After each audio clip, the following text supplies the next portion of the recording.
6 months ago, my daily walks with a dog changed forever. My husband, who loves endurance work, suggested that we walk along with a kettlebell. Now, to say I was horrified is an understatement. He suggested that we take 1 to 2 kettlebells and we walk along. And I'm thinking of my walk, I'm thinking, oh my gosh, we've got a big hill at the end of it that I already struggle to get up without holding a kettlebell. Seriously, what are you thinking? But I decided, you know what, let's try it. Let's see how we go. So I grabbed my 2 little pink kettlebells, 6 kilograms each, and I started on my walk, but not for long. I started out about only 1 minute out and I thought, oh, I'm not going to be able to do this. It's too hard with 2 kettlebells. Like, seriously, what was I thinking?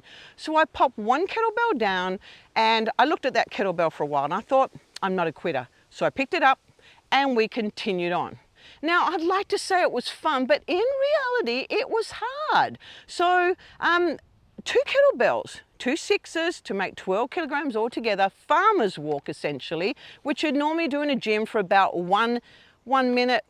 So anyway, we came to the big hill that I was dreading. I was already struggling to get up that big hill, and it just meant that I had to carry now 12 kilograms in my hands up this big hill. But you know what? Step by step, little rest, I did it. I finally got to the top. I was so proud of myself. I thought, wow, I've actually done this walk that I normally struggle with that big hill with 2 kettlebells, and my body felt tired, but boy, did it feel good. So then sometimes when I was feeling a bit more tired, I would carry 1 kettlebell. What's the bonus of carrying 1 kettlebell? That core has to work really hard to counterbalance the weight. And sometimes I'd carry my 2, but it all worked out okay. So a few months went by and then something changed again.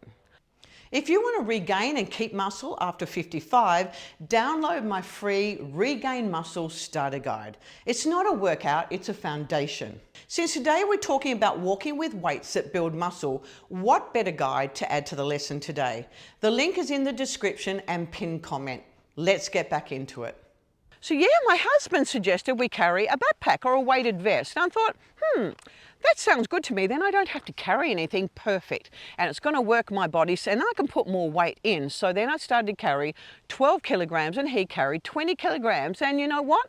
That was actually that first time up that big hill was actually really quite hard. But again, we did it. Again, I stopped for a bit. I had a few breaths. I kept going. So that was all good.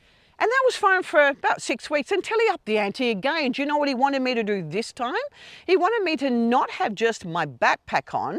And now he carries his rucksack with 20 kilos. I carry my backpack with about 12. He wanted us to carry not just the weight on our backs, but also holding a kettlebell at the same time. And I'm thinking, oh man, you're a crazy, crazy man. Why would I want to be doing that? Are you serious?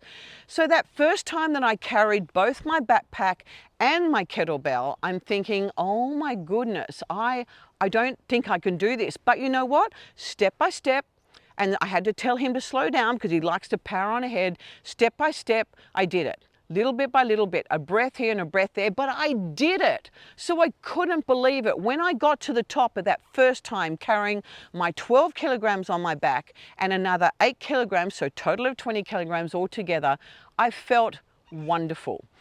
And this is when it's all worth it. When I get to the top and I look at the beautiful views and I get to walk down the other side about 10 minutes before I get home.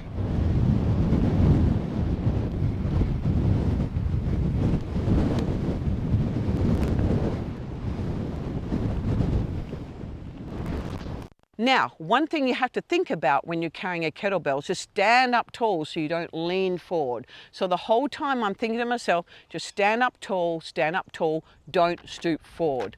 So now my daily walk is my 9, probably 10 to 12 kilogram backpack, and I have my 8 kilogram kettlebell. So it's a full body workout. It has totally changed my life. And there's a few reasons for that. One, I do it every day. So Monday through to Friday, I do it daily.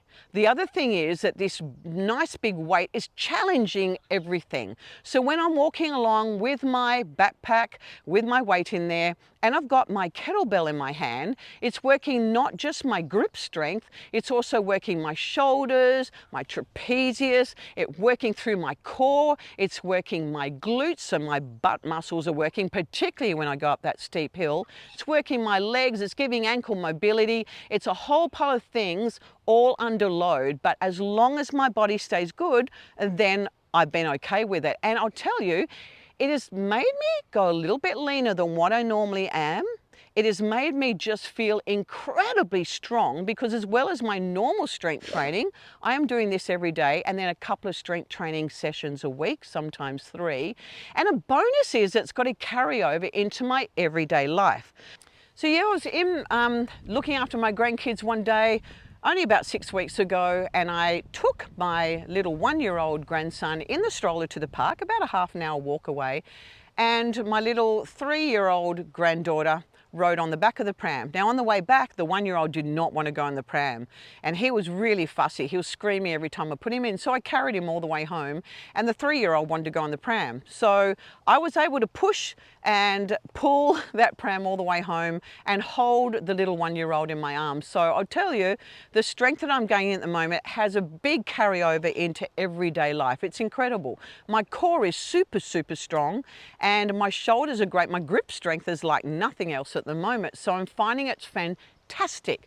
Now, when my son takes his dog in another, probably at the end of the year, in another few months, he'll take his dog and move to another part of our country. And I'm thinking, what do I do then? Do I still keep this walk going? Because I'm loving taking the dog for a walk. He's so much fun.